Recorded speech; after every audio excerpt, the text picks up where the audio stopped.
Magandang hapon mga bossing idol. Ayan.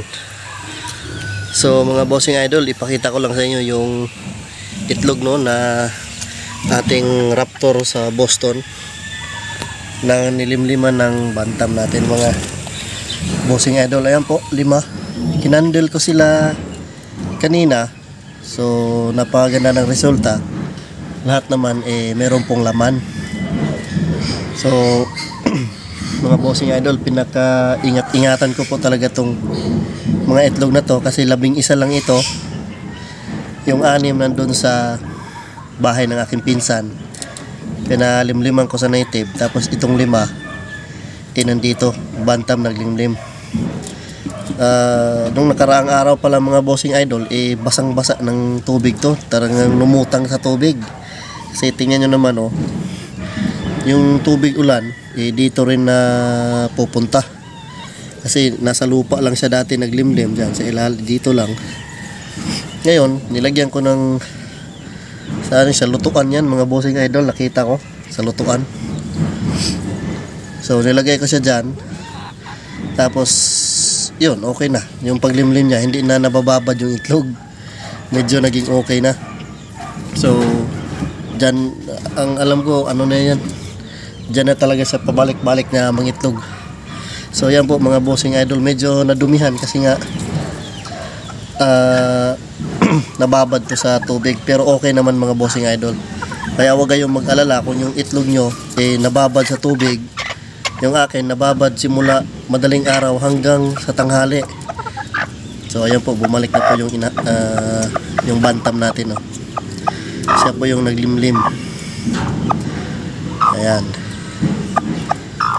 So meron pong similya po lahat. So ito yung inipon natin ng ilang linggo na nilagay natin sa rep. Yan po mga bossing idol. Dito po pala sa ating mga stag o mga kakarels mga bossing idol, ayan po, binuksan ko na po yung butas dyan. Yan po talaga yung purpose niya, kaya binutasan ko dyan. Matagal na yung butas. Yan po talaga yung purpose, para makalabas-labas.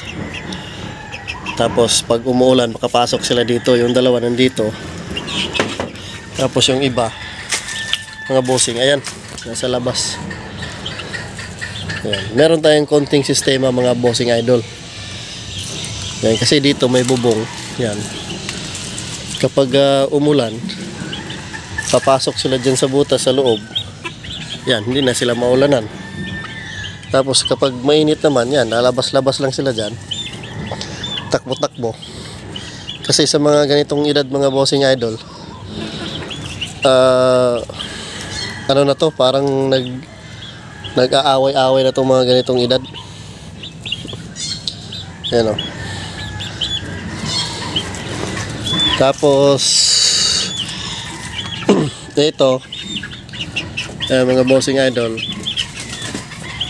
dito lang sila kasi 4 lang naman sila. Tapos isa lang yung lalaki. Ito lang yung lalaki yung mga bossing. Napaka gwapo. Ito yung back to mama natin na lalaki. Saka po pala mga bossing idol, yung silky natin yan, kinuha ko yung lalaki. Kinuha ko yung lalaki kasi po hindi na sila umiitlog. Hindi na umiitlog. So pahinga ko muna yung lalaki para maging paliliguan natin ito. Tapos yung lalaki para maging ma-refresh naman yung katawan. Tapos medyo namayat ng lalaki. Nandito yung lalaki mga bossing idol. Yan, nandito yung lalaki natin na silky. Yan po mga bossing idol.